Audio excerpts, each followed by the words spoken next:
ఇప్పుడు కాస్త social media వచ్చిన తర్వాత ప్రమాదం ఏంటంటే ఈ పరంపరల గురించి అసలు ఏమాత్రం సంబంధం లేని వాళ్ళు హిందుత్వం పేరుతో, హిందూ ఐక్యత పేరుతో, హిందుత్వ పోరాటాల పేరుతోటి మాట్లాడటం మొదలు చేస్తున్నారు. ఇక్కడ వచ్చింది సమస్య.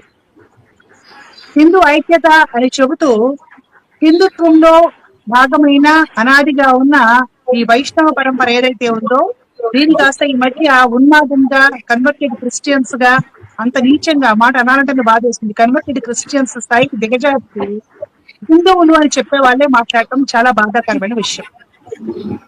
ఈ సోషల్ మీడియా వచ్చిన తర్వాత వాళ్ళకి సంబంధం లేని సాంప్రదాయం గురించి అతిగా పోస్టులు పెట్టడము, సంబంధం లేని సాంప్రదాయాల గురించి అతిగా మాట్లాడటము, సామాన్యమైన హిందువులలో ఇది ఒక విధమైన విడగొట్టే విధానం కాబోలు, వేర్పాటు వాదం కాబోలు అనే ఒక భావన కలిగే విధంగా ప్రవర్తించడం ఇవన్నీ మనం సోషల్ మీడియాలో చూస్తున్నాం.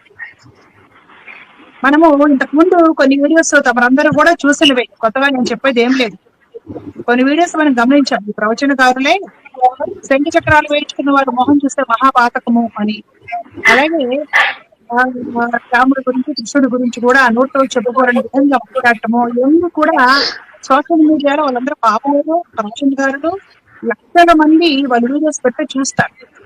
చూసినప్పుడు లక్షల మందిలో ఆ భావజాలం వెళ్ళిపోతుంది, నిజమే అని కూడా అనుకుంటారు. అలాంటి అంశాలు మన దృష్టికి వచ్చినా కూడా శాస్త్రాలు కానివ్వండి, ఇతరాత్ర వైష్ణవులు కానివ్వండి, ఎవరు వాటిని వైరల్ చేసి గొడవలు చేసి వాటితో శాపంలో జపించడానికి ఇలాంటి ప్రయత్నాలు ఎప్పుడూ చేయలేదు. చూసే భగవంతుడు చూస్తాడు అని చేసి ఊరుకున్నారు అంతే. బాధ కలిగించిన అంశాలే మనకి. అలాగే పెద్దలు శ్రీమాన్ గరికపాటి గారు సమాచరణం చేయించుకున్న వాళ్ళ మొహం చూస్తే మహాపాతకము, శంఖ చక్రాలు వేసుకున్న వాళ్ళ మొహం చూస్తే అనే వీడియో ఇప్పుడు కూడా సోషల్ మీడియాలో ఉంది. అది వచ్చినప్పుడు కూడా పబ్లిక్ లో ఎవరు గొడవ చేయదండి. మన బికేఎస్ అయ్యంగార్ గారు ఫోన్ చేసి వాళ్ళ దగ్గర నుండి వివరణ తీసుకునే ప్రయత్నం చేశారు. వివరణ తీసుకున్నారు, అది అందరికి పంపించారు, వివరణ ఇచ్చారు. కాబట్టి ఇంకా ఏమి అనొద్దులే అనేసి ఎవరు ఏమి అనలేదు దాని గురించి. అంటే ఎవరైనా ఒకవేళ పెద్దలు ఆ విధంగా మాట్లాడినా కూడా వివరణ తీసుకుని ప్రయత్నం చేయాలి. ఫోన్కి దేనికి కూడా అందుబాటులో లేకపోతే మనం ప్రయత్నించినా సరే దాన్ని సోషల్ మీడియాలో ప్రశ్నించవచ్చు. మనము ఇంత సున్నితంగా, మనం ఇంత సాత్వికంగా ఉంటుంటే కూడా ఎవరితో పోకుంటే అవతల వాళ్ళు అదే కనుక ఈ వైష్ణవ సాంప్రదాయాన్ని ఒక భూతద్దంలో పెట్టి దారుణంగా చూపించడానికి శోచనీయమైన విషయం. ఇటీవల కాలంలో విజయ స్వామి వారు ఈ సంతాపం ఉత్సవాలలో భాగంగా మాట్లాడిన 2 మాటలు జ్యోతిని మఠం గురించి, బద్రీనాథ్ విశేషాలు చెప్తూ మాట్లాడిన 2 మాటలు కట్ చేసి దానికి చాలా దారుణంగా ఏదో ద్రోహం చేస్తుంది, హిందువులు చీలిపోతున్నారు, దేశము భాగం అయిపోతుంది, దేశంలో ఏదో భూకంపం వచ్చింది అన్న లెవెల్లో గొడవలు చేయడం జరిగింది. సరే ఈ గొడవలు చూసాము ఇంకా ఆపుతారేమో అని 2-3 రోజులు మనం మౌనం వహించాము. వాళ్ళు చేసుకుంటూనే పోతున్నారు, వీడియోలు అరుస్తూనే ఉన్నారు, ఇష్టం వచ్చినట్టు మాట్లాడుతున్నారు స్వామివారిని. చూసి నేను ఇంకా సహించలేక నా దగ్గర కొన్ని ప్రమాణాలతో వీడియోస్ చేసిన తర్వాత కూడా వీళ్ళెవ్వరు ఆ వీడియోస్ అవి నిజమా కాదా ఖండించే ప్రయత్నము, ఆ వీడియోస్ ఎంతవరకు కరెక్ట్ కాదు విశ్లేషణ చేసే ప్రయత్నం చేయలేదు కదా. ఈ గొడవలు అయితే ఆపల, ఇవి మాత్రం చేస్తూనే ఉన్నారు. కావాలని అందరినీ తీసుకొచ్చి ప్రెస్ మీట్ పెట్టి అందరి చేతికి మైక్ ఇచ్చి, మహిళలను కూడా తీసుకొచ్చి వాళ్ళ చేతికి కూడా మైక్ ఇచ్చి వాళ్ళతో కూడా తిట్టించి ఇవన్నీ మనం చూసాం. ఇప్పుడు ఇంత చూసిన తర్వాత గురువు గారిని ఈ రకంగా ఇంత 100 మంది తిడుతుంటే ఎవరికైనా బాధేస్తుంది, వీపిరేసు. నేను కూడా గట్టిగా అరవడం జరిగింది. తర్వాత ఇది మన పెద్దలు తమబడి వాళ్ళ దృష్టికి వచ్చింది. అదే సేమ్ డే వద్దులేమ్మ వాళ్ళు అరిచినా కూడా నువ్వు అరవద్దు, తీసే ఆ వీడియో మెసేజ్ తమరు చెప్పడం జరిగింది. నేనైతే తీసేసి మీరు చెప్పాక నేను కాదనలేను, ప్రైవేట్ లో పెట్టడం జరిగింది. ఆ వీడియో డౌన్లోడ్ చేసుకొని దానికి విపరీతంగా వీడియో అసలు వైరల్ చేయాల్సిన అవసరం ఏంటి, డౌన్లోడ్ చేసుకొని కట్ చేసి క్లిప్పులు విపరీతంగా వైరల్ చేసినట్టు ట్రోల్ చేసి హిందుత్వ వాదులము, హిందుత్వ ఐక్యత అంటే ఇదేనా నాకు అర్థం కావట్లేదు. దానికి విపరీతంగా వైరల్ చేసి నేను గురువు గారికి మీద రాళ్ళు విసురుతుంటే అడ్డం పడ్డాను. నన్ను అడ్డం లేకుండా చేయాలని వీళ్ళు భయంకరంగా నన్ను ట్రోల్ చేసి చాలా నీచమైన కామెంట్స్ ఏదో సద్దుమణింది అనగా మరలా 2 యూట్యూబర్స్ హిందుత్వ పరిరక్షణ అని చేసే యూట్యూబర్స్ ఇద్దరు బయలుదేరారు. వాళ్ళేమంటారంటే అసలు ఈ వివాదానికి అంటే జీరస్వామి వారి నోరు తెరిచి ఆ 2 పక్కలు మాట్లాడడానికి కారణం నేనే, జనాలు గొడవలు చేయడానికి కారణం నేనే, వాళ్ళు ఇంకా రెచ్చిపోవడానికి కారణం నేనే, జీరస్వామి పరువు నా వల్ల పోతుందట, జీరస్వామి వారికి పట్టిన శని నువ్వు, వైష్ణవ సాంప్రదాయంలో పరువు నువ్వు తీస్తున్నావు అని చాలా నీచంగా. సరే నేను తమబడి పెద్దల దృష్టి తీసుకొచ్చాను.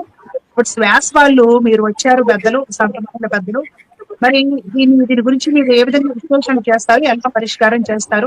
నేనైతే కొన్ని క్వశ్చన్స్ ఉన్నాయి, ఈ మీడియా మాధ్యమంగా తమతో చెప్తే జనాలు చూసి తెలుసుకునే ప్రయత్నం చేస్తారనే ఉద్దేశంతో నేను కొన్ని అడుగుదాం అనుకున్నాను స్వామి.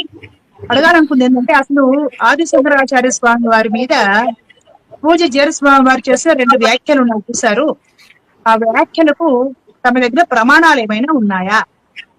శ్వాస వల్ల దగ్గర. జై శ్రీమన్నారాయణమ్మ. మా ప్యానెల్లో ఉన్న మా స్వాములందరికీ కూడా దాసోహం. ప్రప్రథమంగా మీరు చేస్తున్న సంప్రదాయ సేవకు, శ్రీ వైష్ణవ సంప్రదాయం పట్ల దాని మీద మీకు కలిగిన అభిరుచికి మీకు నిజంగా ధన్యవాదాలు తెలియచేస్తూ, మీరు మీ యొక్క నిబద్ధతని, సంప్రదాయం పట్ల మీకున్న అభిమానాన్ని అలాగే కంటిన్యూ చేస్తూ ఉండండి. అనేక మంది అనేక రకాలుగా మాట్లాడుతూ ఉంటారు. మీ లక్ష్యం శ్రీ వైష్ణవ సంప్రదాయంలో ఉన్న మాధుర్యాన్ని తెలుసుకోవడం. మిగతా వాళ్ళు మాట్లాడుతూనే ఉంటారండి. కాబట్టి ఆ లక్ష్యాన్ని వదలకుండా మీ ప్రయత్నం, మీ వంతు మీరు చేస్తూనే ఉండండి. మీకు చేయగలిగే సామర్థ్యం రంగనాథుడు కల్పించాలని, ఆచార్యులు కల్పించాలని ప్రార్థన చేస్తూ, మీరు అడిగిన ప్రశ్నకి క్లుప్తంగా మొదటిగా నేను సమాధానం చెప్పే ప్రయత్నం చేస్తాను. అలాగే మా ప్యానెల్లో ఉన్న సభ్యులను కూడా ఒకసారి సింపుల్ గా పరిచయం చేసే ప్రయత్నం చేస్తాను. మాకు మంగళగిరి యాదగిరి స్వామివారు ఉన్నారు, పాంచరాత్ర ఆగమ పండితులు. అలాగే శ్రీ వైష్ణవ సంప్రదాయం పట్ల, అనేక ఆగమాల పట్ల వారికి కొంతవరకు అవగాహన ఉంది, వారు ఇక్కడ ఉన్నారు. అలాగే మాకు మాడబూచి వంశీకృష్ణ కిరణ్ స్వామి ఉన్నారు. వీరు దేశవ్యాప్తంగా ఉన్న అనేక దేవాలయాల మీద, అనేక సంప్రదాయాల పట్ల, అనేక ఆగమాల పట్ల, అనేక పూర్వాచార్య పరంపర పట్ల అవగాహన కలిగి ఉన్నారు. అలాగే మాకు కర్ణాటక ప్రాంతం నుంచి ముడుంబై విజయ్ కుమార్ ఆచార్య స్వామి వారు ఉన్నారు. వీరు కూడా సనాతన సంప్రదాయాన్ని ఏ రకంగా అందరికీ అందించాలి, అది అందరికీ మనం దానిలో ఉన్న మాధుర్యాన్ని అందించాలి అనే ప్రయత్నం కూడా చేస్తూ చాలా మందికి మంచి విషయాలు తెలియజేస్తూ ఉంటారు. అలాగే మాకు వెంకటరమణాచార్య స్వామి వారు ఆర్మూరు ప్రాంతంలో ఉపాధ్యాయ వృత్తిలో ఉన్నారు. సంప్రదాయం పట్ల వారికి ఎంతో అభిమానం. అలాగే సంప్రదాయాన్ని ఎవరికి అందించాలన్నా వారు ఎప్పుడు కూడా ముందు ఉంటారు. ఇది మా పరిచయం అమ్మ. ఇప్పుడు మీరు అడిగిన ప్రశ్నకి క్లుప్తంగా ఏంటంటే, ఫిబ్రవరి 7వ తారీఖుని చిన్నజీయర్ స్వామి వారు సమతా కుంభోత్సవాల్లో భాగంగా అప్పటి నుంచే జరుగుతూ ఉన్నాయి. అది ఒక రోజు కార్యక్రమం. ప్రతిరోజు కూడా అక్కడ ఉన్న దివ్య దేశాల వైభవాన్ని తెలియచేస్తూ జ్యోతిర్మఠం, బద్రీనారాయణ క్షేత్రం సంబంధించి అక్కడ ఉన్న పరిమాళ్ళ యొక్క వైభవాన్ని తెలియచేసేలో భాగంగా, అయితే వైష్ణవ సంప్రదాయంలో ఒక ప్రత్యేకత ఉందమ్మా. ఆ ప్రత్యేకత ఏంటంటే, అది మనం ఆరాధించే వాళ్ళ, మనం అభిమానించే వాళ్ళ అనే విషయాన్ని అంతగా ప్రాధాన్యత ఇవ్వకుండా ఉన్న పెద్దలందరినీ కూడా స్మరించుకోవడం అన్నది సంప్రదాయ పెద్దలు అందరూ కూడా పాటిస్తూ ఉంటారమ్మా. ఇప్పుడు భద్రాచల క్షేత్రం గురించి ఎవరైనా మాట్లాడాలనుకోండి, భక్త రామదాసు గారి గురించి మాట్లాడతారు. అది ఎవరు ఎందుకు మాట్లాడారు అంటే దానికి సమాధానం లేదమ్మా. అది పూర్వాచార్య పరంపరగా పెద్దల నుంచి అందుతున్న ఒక అద్భుతమైన లక్షణం. అది అలా కంటిన్యూ అవుతూ ఉంటుంది. అలాగే చిన్నజీయర్ స్వామి వారు కూడా అక్కడ ఉన్న పెద్దలని స్మరించుకుంటూ, పెద్దలుగా మనం ఖచ్చితంగా శంకర భగవత్పాదాచార్య స్వామి వారిని, ఆదిశంకరాచార్య స్వామి వారిని ఖచ్చితంగా క్షేత్రంలో స్మరించుకోవాల్సిన అవసరం ఎంతైనా ఉంది. కాబట్టి వారి గురించి చెప్తూ కొన్ని మాటలు వారు చెప్పడం జరిగింది. అయితే నేటి సమాజం ఎలా తయారైందంటేనమ్మా, ఇప్పటి నుంచి కాదు, ఎప్పటి నుంచో మేము చూస్తూ ఉన్నాం. ఏది మాట్లాడినా కాంట్రవర్సీ చేయాలి. ఇప్పుడు ఉదాహరణకి వారు హిందూ అని ఒక పదం వాడారు అనుకోండి, వీరు హిందూ అనే పదం వీరి వ్యతిరేకం, ఇది కాదంటున్నారు మీరు. అదే హిందూ అనే పదాన్ని ఎవరైతే బిహెచ్పి, ఆర్ఎస్ఎస్ లాంటి జాతీయ సంస్థల పెద్దలే మన మహారాష్ట్రలో జరిగిన మీటింగ్ లో మోహన్ భగవత్ గారే సాక్షాత్తు చెప్పారు, హిందూ అనే పదం సనాతనంలో లేదు. వారంలో వారే చెప్పారు. సో ఆ విషయాలు చిన్నజీయర్ స్వామి వారు ఎప్పుడో చెప్పారు. అది చిన్నజీయర్ స్వామి వారు చెప్తే వీళ్ళకి కాంట్రవర్సీ అయిపోతున్నది, పెద్దలు చెప్తే పర్వాలేదు అనిపిస్తుంది. అంటే ఏ విషయమైనా, ఉదాహరణకి ఇప్పుడు వారు ఏ స్థానంలో ఉన్నారు అంటే, సమాజానికి ఆధ్యాత్మిక చైతన్యం కలిగించే స్థానంలో వారు కూర్చుని ఉన్నారు. ఆ ఆధ్యాత్మిక చైతన్యం అంటే ఏమిటి? ఎవరైతే నాస్తికత్వానికి దగ్గరగా వెళ్ళాలనుకుంటారో వాళ్ళకి, అరే నాయన ఇది కాదు, ఇది భగవత్ తత్వం, మీకేం కావాలన్నది, ఒక మానవ జన్మని మీరు పొందారు కాబట్టి మీకేం కావాలి అన్నది తెలుసుకోండి అనే విషయాన్ని ఎప్పటికప్పుడు తెలియచేయడం అనే స్థానంలో వారు ఉన్నారు. వారు ఇక్కడ కాదండి, వారు విశ్వవ్యాప్తంగా ఉన్నారు. కాబట్టి వారు ఏ సందర్భంలో చెప్పారు, ఎందుకు చెప్పారు అనే విషయాలు పూర్తిగా అవగాహన లేకుండా మాట్లాడుతున్నారేమో అనిపిస్తున్నారు నాకు. ఎందుకంటే వారి స్థానం అది, ఆధ్యాత్మిక చైతన్యాన్ని కలిగించడం అనే స్థానంలో వారు కూర్చుని ఉన్నారు. అనేక అనేక విశ్వవ్యాప్తంగా వారు అన్ని దేశాలు వెళ్తున్నారు. అనేక దేశాల్లో అనేక రకాలమైన ప్రశ్నలు వారి దగ్గరికి ఉత్పన్నం అవుతూ ఉంటాయి. ఇది కేవలం వైష్ణవ సంప్రదాయమే కాదు, వారు భారతీయ దేశ వ్యాప్తంగా ఉన్న సనాతన సంప్రదాయంలో ఉన్న అన్ని ధర్మాలని, అన్ని సిద్ధాంతాలని, అంతమంది పెద్దల గురించి కూడా అనేక మంది వారిని అడుగుతూ ఉంటారు. కాబట్టి వారు దానికి సమాధానం చెప్పవలసిన స్థాయిలో వారు ఉన్నారు, ఆ స్థానంలో వారు ఉన్నారు. కాబట్టి వారు దాని గురించి మాట్లాడుతూ ఉంటారు. కాబట్టి ఆ సందర్భంగా వారు మాట్లాడుతూ వారు చెప్పిన దాంట్లో ఏంటంటే, శంకర భగవత్పాదులు అనేవారు పలానా కాలంలో ఉన్నట్లుగా, హిమాలయ ప్రాంతానికి వెళ్ళి మళ్ళీ తిరిగి వచ్చినట్లుగా ఎక్కడ చారిత్రక ఆధారాలు లేవు అనేది వారు చెప్పారు. చారిత్రక ఆధారం ఏమైనా ఉందా అంటే ఎవరి దగ్గర దాని గురించి ఎవరు మాట్లాడటం లేదు. ఆధారం ఉందా లేదా వాళ్ళు చెప్పాలి, దాని గురించి ఎవరు మాట్లాడటం లేదు మొదటిది. తర్వాత వారు ఏమన్నారు, చతురామ్నాయ పీఠాలు అనే ప్లేసులు వారు ఏం మార్చలేదు. పూరిలో ఉంటే పూరిలోనే ఉందన్నారు, ద్వారకలో ఉన్న ద్వారకలోనే ఉందన్నారు, శృంగేరిలో ఉన్న శృంగేరిలోనే ఉందన్నారు, అలాగే మరొక ప్రాంతంలో ఉన్నది మరొక ప్రాంతంలోనే ఉందన్నారు. పీఠాలు లేవు అని వారు అనలా. అయితే వారిని శంకరాచార్య స్వామి వారే, ఆది శంకరాచార్య స్వామి వారే ఏర్పాటు చేసినట్లుగా ఎక్కడ చారిత్రక కథనాలు లేవు. వారి పరంపరలోనే వారి సిద్ధాంతాన్ని అనుసరించే, అద్వైత సిద్ధాంతాన్ని అనుసరించే తర్వాత ఆచార్యులు శ్రీ విద్యారణ్య స్వామి వారు దాన్ని ఏర్పాటు చేసి ఉన్నారు అని మనకి కొన్ని ప్రమాణాలు కనిపిస్తున్నాయి అని చెప్పారు వారు. అయితే ఇక్కడ విచిత్రం ఏమిటి అంటే, అలాగే వారు చెప్పిన మరొకటి ఏమిటంటే, ఆది శంకరాచార్య స్వామి వారు శుద్ధ వైష్ణవులు, వారు ఎప్పుడు కూడా విష్ణునామాన్నే జపించారు, వారు ఇచ్చిన అనేక గ్రంథాలు కూడా పరిశీలిస్తే అదే విషయాన్ని తెలియచేశారు అనే విషయాన్ని చెప్పారు. అయితే ఇక్కడ మనకి సమాజంలో వీళ్ళకి వచ్చిన ఇబ్బంది ఏమిటి అనేది కూడా ఇప్పటికీ మాకు అర్థం కావటం లేదమ్మా. ఇంతమంది వచ్చి మాట్లాడుతున్నారు. ఇప్పుడు మన ఎవరో మాట్లాడుతున్నారు, ఒక పండిత వర్గం ఉంటుందండి, ఒక పనికిమాలని వర్గం ఉంటుందండి అని ఎవరో మాట్లాడారు మనతో. సో పనికిమాలని వర్గాన్ని మనం పట్టించుకోకపోయినా పండిత వర్గం వాళ్ళు మాట్లాడే దాంట్లో కూడా వాళ్ళకి కలిగిన అబ్జెక్షన్ ఏంటో మాకైతే ఇప్పటి వరకు అర్థం కాలేదండి. ఇది జరిగినప్పటి నుంచి కూడా శ్వాస అనే సంస్థకి చాలా మంది పెద్దలు ఫోన్ చేసి, స్వామి మీరు మాట్లాడండి, మీరు వీడియోలు చేయండి అని చెప్తూ ఉంటే మనం వాళ్ళకి ఒకటే చెప్పాం, మేము ఏదైనా చెయ్యాలి అంటే మేము ఫస్ట్ గ్రంథ పరిశీలన చేయాలి, మేము పూర్తిగా అనేక అంశాల మీద పరిశోధన చేసిన తర్వాతే మేము చేస్తాము. మాకు మొదటి నుంచి మా ఆచార్యులు అదే నేర్పించారు. మేము గతంలో కూడా 2 సార్లు మేము పంచాంగ సిద్ధాంత నిర్ణాయక సభలు ఏర్పాటు చేసామమ్మా. ఆ సభల్లో కూడా మనం ఏం చేసామంటే, మనం అనుకున్న దాన్నే చెయ్యాలి అనే ఉద్దేశం ఏమాత్రం లేకుండా అన్ని గ్రంథాలని పరిశోధన చేసి వచ్చిన పెద్దలందరి యొక్క అభిప్రాయాలని పరిగణలోకి తీసుకుని సార్వజనీనమైన సార్వత్రికమైన నిర్ణయాన్ని మాత్రమే స్వామివారి సమక్షంలోనే ప్రకటించడం జరిగింది. ఇది చాలా మంది పెద్దలకు, చాలా మంది ఎవరైతే పంచాంగ సిద్ధాంతాన్ని రాస్తున్నారో వాళ్ళందరికీ తెలుసు, వాళ్ళు ప్రత్యక్షంగా చూశారు.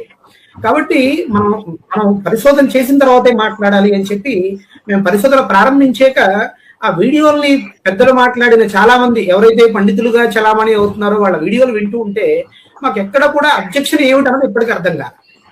సరే పోన్లే, వాళ్ళు ఏదో అని ఉంటుందిలే, శంకర భగవత్పాదులు ఏర్పాటు చేయలేదు అనే మాట వాళ్ళకి ఏమైనా ఇబ్బంది కలిగిందేమో అని మేము అనుకుని దాని మీద పరిశోధన మొదలెడితే మాకు 4 పీఠాలకి సంబంధించిన అనేక పుస్తకాలు పరిశీలన చేస్తే ఒక్కొక్క పీఠం వాళ్ళకి పొంతన లేదమ్మా. ఇప్పుడు ఉదాహరణకి ఒక ఆయన ఒక 4 ఇళ్ళు కట్టించారండి అన్నారు అనుకోండి. ఇప్పుడు ఆయన జీవించి ఉన్న కాలంలో 4 ఇళ్ళు కట్టించారు అంటే ఎవరైనా నమ్ముతారు. ఆయన జీవించలేని కాలంలో 4 ఇళ్ళు కట్టించారు అంటే ఆయన పేరుతో ఉన్న మరొకటి కట్టించాడా లేకపోతే ఆయన కట్టించాడా అన్నది మనకి ఎవరికి తెలియదు. సో ఇప్పుడు ఇక్కడ అదే పరిస్థితి వచ్చిందండి. ఇక్కడ ఏమొచ్చిందంటే, ఈ 4 పీఠాల వాళ్ళు సంబంధించి వాళ్ళు ఏం చేస్తారంటే, వాళ్ళకి కొన్ని రకాల రిఫరెన్స్ డాక్యుమెంట్స్ ఉంటాయి, ఎప్పటి నుంచో పరంపర నుంచి వస్తున్న డాక్యుమెంట్స్ ఉంటాయి. ఆ డాక్యుమెంట్స్ అన్ని పరిశీలన చేస్తే ఒక్కొక్కరు ఒక్కొక్క సంవత్సరాన్ని ఇచ్చారు. సరే కొన్ని సంవత్సరంలో కొంత తేడా ఉండొచ్చేమోలో అనుకుంటే సంవత్సరాల తేడా కాదమ్మా, ఏకంగా 1000 ఏళ్ళు 12 ఏళ్ళు 1200 సంవత్సరాల తేడాలు కనిపిస్తాయి. మరి శంకర భగవత్పాదులు వారు, ఆది శంకరాచార్య స్వామి వారు 32 ఏళ్లే జీవించి ఉన్నారు అనేది అందరికీ తెలిసిందే. వాళ్ళు కూడా ఒప్పుకుంటుంది, వాళ్ళు కూడా చెప్తున్నది. మరి 32 ఏళ్ల కాలం జీవించిన వాళ్ళు 1300 సంవత్సరాల వ్యవధి ఉన్న 4 పీఠాలను ఏ రకంగా ఏర్పాటు చేశారు? మరి అది ఎక్కడ ఏ రకంగా అయినా పొంతనుందా? ఆ విషయాన్ని ఎక్కడ వీళ్ళు మాట్లాడుతుంది. సరే పోనీ చిన్నజీయర్ స్వామి వారు చెప్పిన దాంట్లో, స్వామి దేవరవారు చెప్పిన దాంట్లో 2 రైట్ అండి, 2 పీఠాలు మాత్రం వారు ఏర్పాటు చేశారు, మరొక 2 పీఠాలు వారు ఏర్పాటు చేయలేదని మేము కూడా ఒప్పుకుంటున్నాము, అది చక్కగా చెప్పొచ్చు. దాంట్లో ఏముందండి? పార్షికంగా కూడా అది సత్యం అవ్వచ్చు, లేకపోతే పార్షికంగా పూర్తిగా మరింత చర్చ చేయవలసిన అవసరమైనా ఉండొచ్చు. సో ఆ విషయాన్ని కూడా మాట్లాడారు. తర్వాత ఏమంటారు? విద్యారణ్య స్వామి వారు ఏర్పాటు చేశారు అని. సరే విద్యారణ్య స్వామి వారు ఏర్పాటు చేశారు అంటే వీళ్ళ కలిగే ఇబ్బంది ఏమిటి? విద్యారణ్య స్వామి వారు కూడా శంకర పరంపరలో ఉన్నవారే, వారు కూడా అద్వైత సిద్ధాంతాన్ని విశ్వసించేవారే. ఆ వారి పరంపరలో ఉన్నవారే మరొక ఆచార్యుల పేర్లు చెప్పి వారి ద్వారా ఏర్పాటైంది అని చెప్పడంలో వీళ్ళకి కలిగిన ఇబ్బంది ఏమిటో కూడా మాకైతే ఇప్పటికీ అర్థం కాలేదమ్మా. ఎందుకంటే ఇప్పుడు శ్రీ వైష్ణవ సంప్రదాయంలో ఆళ్వార్ ఎంబెరుమానార్ జియరు తిరువడిగళే శరణం అని మేము చెప్తూ ఉంటాము. అంటే ఆళ్వారుల నుంచి ఎంబెరుమానార్ నుంచి జియర్ స్వామి వార్ల వరకు పరంపరలో ఉన్న పెద్దలందరినీ కూడా మేము సమానంగా వాళ్ళందరూ కూడా మాకు పూజ్యనీయులు, ఆరాధ్యులు అని చెప్తూ ఉంటాం అందరికీ కూడా. అందుకే వైష్ణవ సంప్రదాయంలో ఒక రామానుజాచార్య స్వామి వారి పేరుతో పాటుగా అనేక మంది పూర్వాచార్యుల పేర్లు అందరికీ విదితంగా ఉంటాయి. ఎందుకంటే పెద్దలు ఎప్పుడు వాళ్ళు స్మరించుకుంటూ ఉంటారు.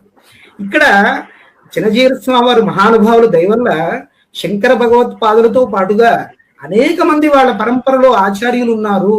అందులో విద్యారణ్య స్వామి వారు కూడా ఎంతో గొప్పవారు అనే విషయం యావత్ సమాజానికి తెలియజేసిన మహానుభావులు వారు.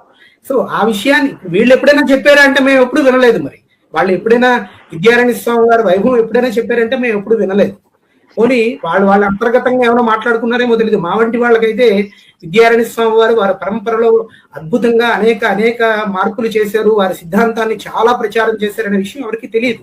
అది చిన్నజీయర్ స్వామి వారి మహానుభావులు వారి సిద్ధాంతం కానప్పటికీ కూడా ఆ సిద్ధాంతంలో ఉన్న పెద్దలను స్మరించుకోవాలి కాబట్టి వాళ్ళని కూడా చక్కగా తెలియచేయడం జరిగింది. మరొక ప్రశ్న వేస్తున్నారమ్మా, ఇది కూడా మాకు కొంచెం చాలా ఆశ్చర్యం కలిగిస్తున్నారు. మీరు అడిగే ప్రశ్న ఏమిటంటే, మీరు సమతా కుంభోత్సవంలో రామానుజాచార్యుల వారి గురించి కదా మాట్లాడాలి, శంకరుల గురించి ఎందుకు మాట్లాడాలి అని ఒక మాట మాట్లాడాలి. విచిత్రమైన ప్రశ్న అంటే, అసలు చూడండి, శంకర భగవత్పాదులు వారు అందించిన సిద్ధాంతం ఏమిటి? అద్వైత సిద్ధాంతం. భగవద్ రామానుజాచార్య స్వామి వారు అందించిన సిద్ధాంతం ఏమిటి? విశిష్ట అద్వైత సిద్ధాంతం. అంటే అసలు అద్వైతం అనే పదం లేకుండా విశిష్టాద్వైతం ఉందమ్మా? వారు చక్కగా ఎన్నోసార్లు చెప్పారు చిన్నజీయర్ స్వామి వారు. ఏమని? నాటి కాలంలో శంకరులు ఒక చక్కని మార్గాన్ని వేస్తే ఆ మార్గాన్ని పూలబాటగా మార్చారు రామానుజాచార్య స్వామి వారు అని ఎన్నోసార్లు వారు చెప్పి ఉన్నారు. కాబట్టి వారు ఎందుకు మాట్లాడాలి అంటే, వారు ఎందుకు మాట్లాడకూడదు? అసలు విశిష్టాద్వైత సిద్ధాంతాన్ని ప్రచారం చేసే మహానుభావులు అందులోనే ఒక పదంగా ఉండే అద్వైతం గురించి ఎందుకు మాట్లాడకూడదు? అందులో ఉన్న పెద్దవాళ్ళ గురించి వారు మాట్లాడితే వీళ్ళకి కలిగిన దోషం ఏమిటి? కొన్ని వారు ఏమైనా అద్వైత సిద్ధాంతాన్ని విశిష్టాద్వైత సిద్ధాంతాన్ని ఉన్న భేదాలను చూపించి దాన్ని ఏమైనా తక్కువగా చెప్పారా? శంకర భగవత్పాదులు వారిని తక్కువగా చెప్పారా? విద్యారణ్య స్వామి వారిని తక్కువగా చెప్పారా? పీఠాలు లేవన్నారా? లేకపోతే పీఠాలు ఎక్కడో ఉంటే ఏమైనా పేర్లు మార్చారా? ఇవేమీ జరగలేదు. ఇవేమి జరగకపోయినప్పటికీ కూడా మరి అంటే చూసారా, ఇక్కడ కారణం ఒకటేనమ్మా, కారణం ఏమీ లేదు. చిన్నజీయర్ స్వామి వారు ఏది మాట్లాడినా దాన్ని కాంట్రవర్సీ చెయ్యాలి అనే ఒక ఏకైక లక్ష్యం తప్ప అక్కడ నిజంగా ఒక సనాతన సంప్రదాయంలో విశ్వసించే భక్తులు ఎవ్వడు కూడా, అంటే ఇప్పుడు ఈరోజు చూడండి, ఈరోజు చాలా మందిని మేము అబ్జర్వ్ చేస్తూ ఉంటే, గత 10 ఏళ్లుగా మేము అబ్జర్వ్ చేస్తూ ఉంటే, ఇలా కాంట్రవర్సీ చేసేవాళ్ళు చాలా తక్కువ మంది ఉన్నారమ్మా, చాలా తక్కువ మంది ఉన్నారు.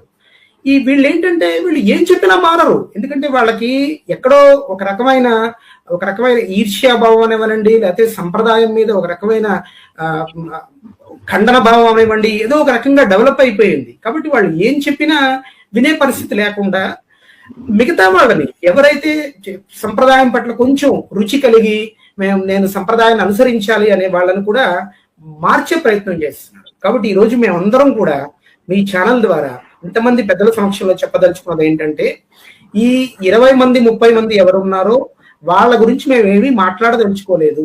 కారణం ఏమిటంటే, వాళ్ళకి ఒక రకమైన ప్రీ డిటర్మైన్డ్ ఫిల్టర్స్ ఉన్నాయి, వాళ్ళు ఇంకా మారరు. మేము వాళ్ళని మార్చాలనుకోవట్లేదు. దయచేసి వాళ్ళ ద్వారా ప్రభావితం అయ్యే మిగతా భక్తలోకానికి అందరికీ కూడా మేము సవినయంగా విజ్ఞాపన చేస్తున్నది ఏంటంటే, ప్రతి విషయాన్ని కూడా పూర్తిగా తెలుసుకోండి. ఎవరో ఏదో చెప్పారు, మా గురువు గారు చెప్పారు కాబట్టి ఇది నిజము అనే భావనకి వెళ్లకుండా పూర్తి విషయం మీద తెలుసుకుని అప్పుడు మాత్రమే మనం ఇవ్వాలనుకునే కామెంట్ అవనివ్వండి, మన అభిప్రాయం కానీ చక్కగా సహేతుకమైన పద్ధతిలో ధర్మబద్ధంగా అందించే ప్రయత్నం చెప్పండి తప్ప ఏదో ఎవరో ఆయన చెప్పాడు కాబట్టి అదే నిజము అనే భావంలోకి వెళ్ళి ఇబ్బంది పడే పరిస్థితి తెచ్చుకోకండి. మరొక విషయాన్ని కూడా ప్రస్తావించదలుచుకున్నా. ఈ యావత్ సమాజాన్ని అందరికీ కూడా చెప్పదలుచుకున్నది ఏంటంటే, ఈ వర్గం వాళ్ళు ఎవరు, వాళ్ళ పేర్లు ఏమిటి, వాళ్ళ పేర్లు అసలు ఎలాంటివి ఉన్నాయి, వీళ్ళు ఎవరై ఉంటారు అనే విషయాన్ని కూడా దయచేసి యావత్ సమాజం తెలుసుకోండి. వాళ్ళ పట్ల మీరు ఏ రకంగా ప్రవర్తించాలో. ఇప్పుడు మనకి చూసారా, పురాణంలో నాకు ఇప్పటికీ కూడా అనిపిస్తుంటుంది, పురాణాల్లో రాక్షసులు కూడా చాలా చాలా విద్యతగా చేశారండి. అంటే వాళ్ళ కోరిక ఏమిటి, ఆ కోరిక ఎవరు తీరుస్తారో అటువంటి దేవతామూర్తిని వాళ్ళు ఆరాధించారు. ఉదాహరణకి రావణాసురుడు ఉన్నాడు అనుకోండి, ఆయన కోరిక తీరాలంటే ఎవరిస్తారు అన్నది తెలుసుకున్నాడు, ఆ దేవతా స్వరూపాన్ని ఆయన ఆరాధించాడు. అలాగే మనకి ప్రహ్లాదుడు ఉన్నాడు అనుకోండి, ఆయన కూడా అదే వంశానికి చెందినప్పటికీ కూడా ఆయనకున్న లక్ష్యం వేరు. కాబట్టి నా లక్ష్యాన్ని అందించే స్వామి ఎవరో తెలుసుకుని వారిని ఆరాధన చేసుకున్నాడు, వారి ద్వారా ఆయన కావలసిన సిద్ధిని పొందాడు. ఇప్పుడు నేటి సమాజం ఎలా ఉందంటే, అన్నీ తెలిసినప్పటికీ కూడా సడన్ గా మనం ఏ రకంగా అయినా మారిపోవాలి, మాకు అందరూ ఒకటే అని చెప్పాలి. ఏమిటి అందరూ ఒకటే ఎలా అవుతుంది? ఒకరికి ఒక్కొక్క ఆగమం ఉంది, ఒక్కొక్కరికి ఒక్కొక్క రకమైన వేషధారణ ఉంది, ఒక్కొక్కరికి ఒక రకమైన మంత్రోచ్చారణ పద్ధతి ఉంది.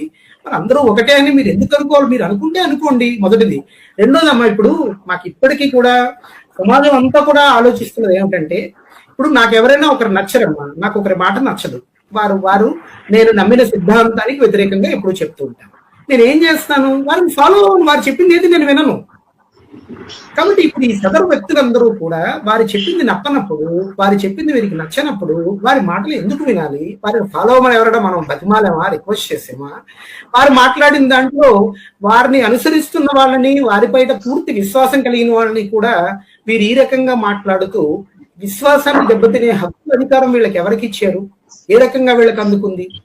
వీళ్ళందరూ చాలా క్లియర్ గా ఒక వేరే ఎజెండాతో పనిచేస్తున్నారు అనే భావన యావత్ సమాజం కూడా తెలుసుకుంటుంది, మనందరం కూడా తెలుసుకుంటున్నాము.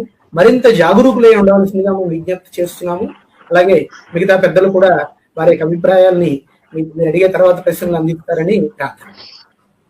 ఈ ఛానల్ ద్వారా మన అభిప్రాయాల్ని పంచుకోవడం కోసం చక్కటి వేదిక ఏర్పాటు చేశారు.